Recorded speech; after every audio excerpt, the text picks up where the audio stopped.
Good evening. My name is Barbara Swift Brauer. I'm talking this evening with my friend painter Jackie Kirk about our book, Witness, The Artist's Vision in the Face of AIDS. It's a book chronicling the creation and execution of her portrait series, The Face of AIDS. Jackie Kirk was born in 1929 in Oakland, California, grew up in Minnesota, and moved back to the Bay Area in the 1950s. Jackie and I met in 1985, and a short time after that, in early 1987, I was at her studio one evening when she announced that she had determined the subject of her next portrait series, and that would be AIDS. Jackie, when you made that decision, when you thought, well, I'll make that my third portrait series, did you realize what you were in for? No, I had no idea it would be that scary. I just thought I would do it like I did my series prior to this one, which is nursing home people. And I thought, well, I'll teach, and then I will also paint people with AIDS, you know, and make another political statement with my art. But I remember one day lying on my bed saying, my gosh, this is a full-time job. And it became a life. For a period in my life, it became a life, the face of AIDS. So you had to give up teaching, you gave up some of your other commitments and really just began to focus on that. I gave up everything. You've described painting the portrait series. It took you 4 years, right. 1987 to 1991. Right. You've described it as difficult and painful. I can certainly understand that, but what was it that kept you going? Why didn't you just abandon it once you discovered how difficult it would be? I saw the power of the size of the paintings and the power of the message. And I also fell into the love of painting other people. In other words, I fell into staring in the eyes of people that I found to have tremendous courage and stamina to live with AIDS and be volunteer and be part of my project. And I really couldn't abandon that group of people. And so I really hung in there under dire experiences of my own. So their commitment to what you were doing made you want to match it with your own commitment. Right. So how did the idea of the self-portrait come about? In your earlier, the nursing home portraits or your other portrait series, you would paint occasionally a self-portrait that didn't fit into that series. How did the self-portrait come into the face of AIDS? Well, actually, one of our stories in the book is about my painting William, which was the third portrait that I painted. And William was near death when I painted him.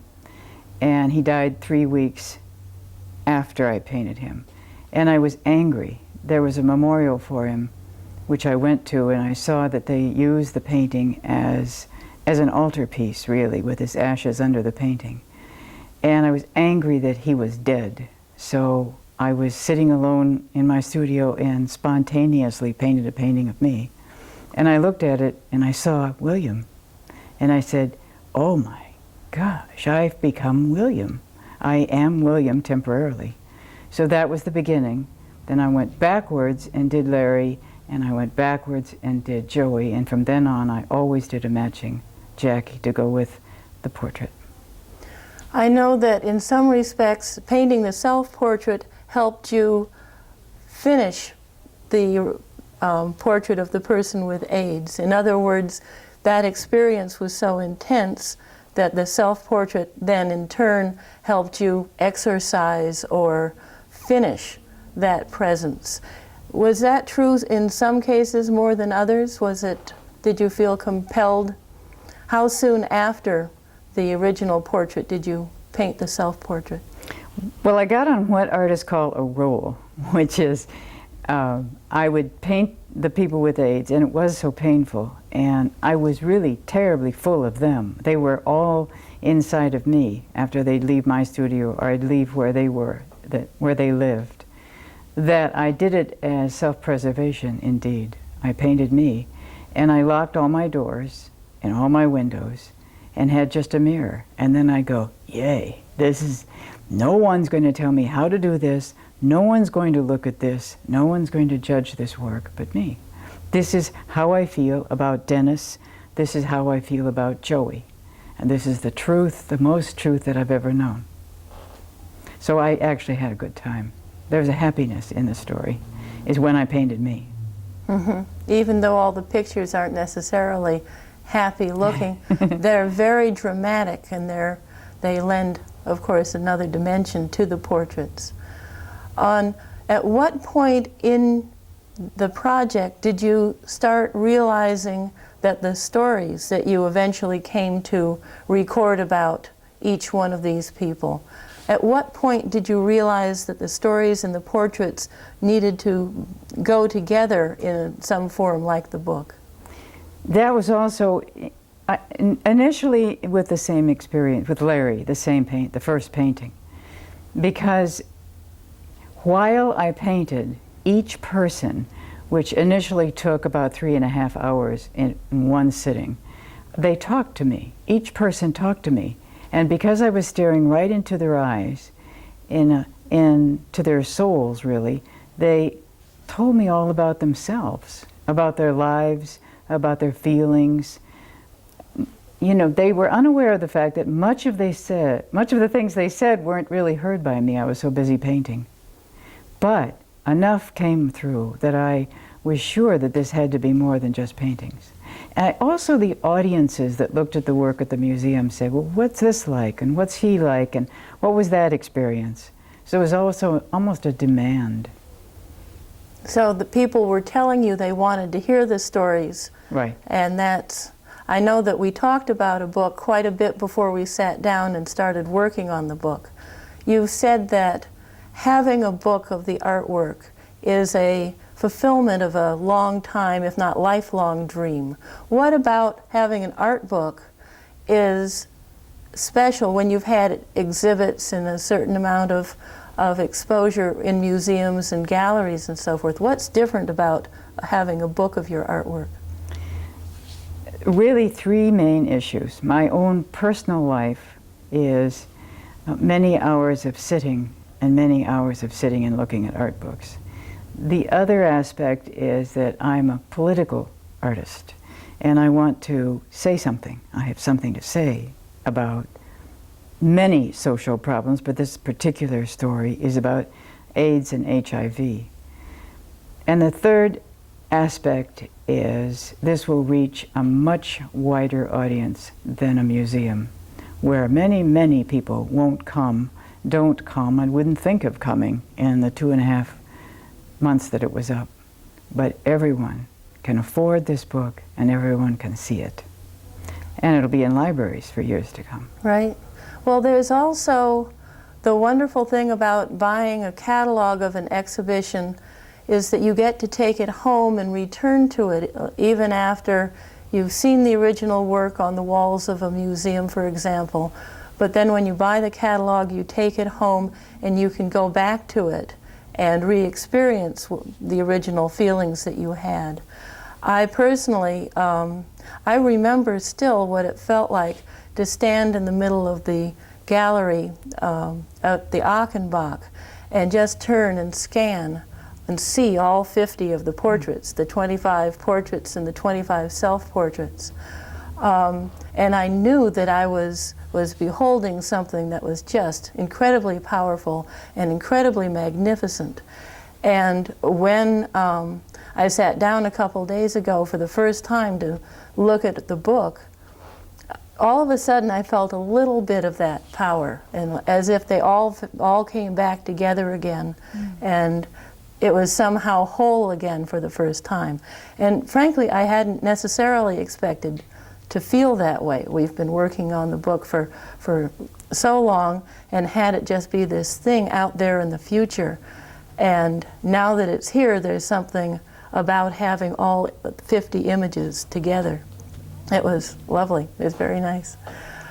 How would you compare the process of, was it the same creative process involved in painting the portraits in terms of vision and seeing that went into putting the stories together for the book, or is it just such a different skills and different parts of your vision?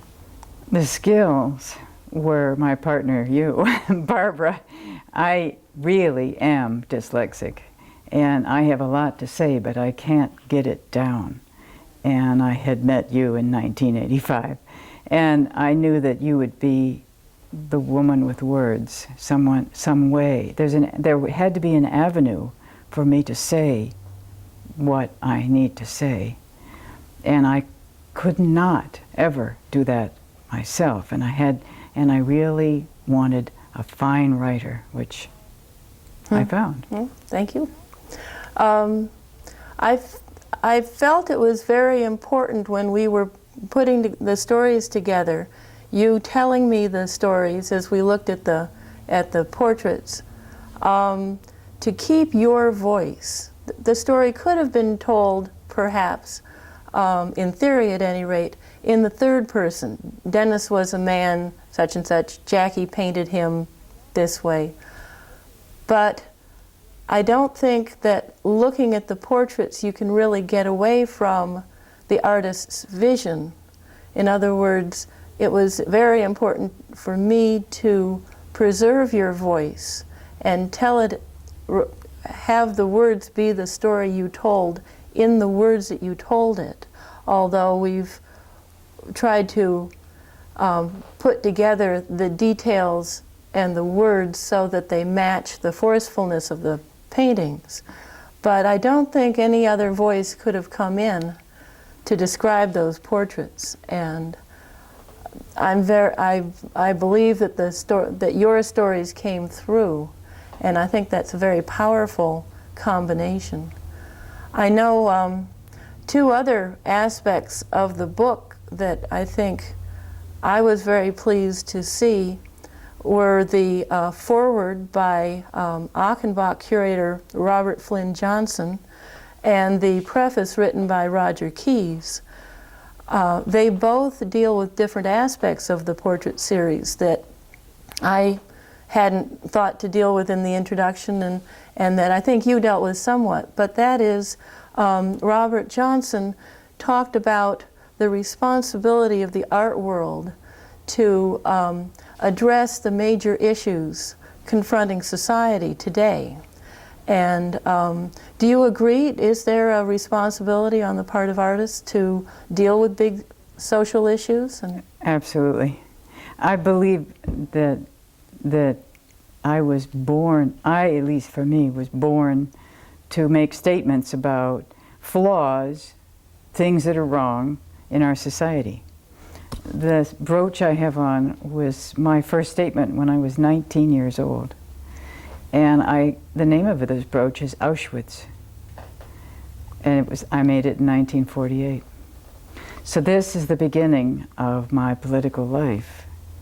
And it just happens to be that I trained myself to be a painter. You trained yourself to be a writer. So the combination has gone together to produce something that is making a statement about a period in our life, which is in the 1990s, that we feel very strongly about. And we find in it not just something to be afraid of, not just something to not talk about, but something to be proud of, lots of humor, lots of sorrow and joy.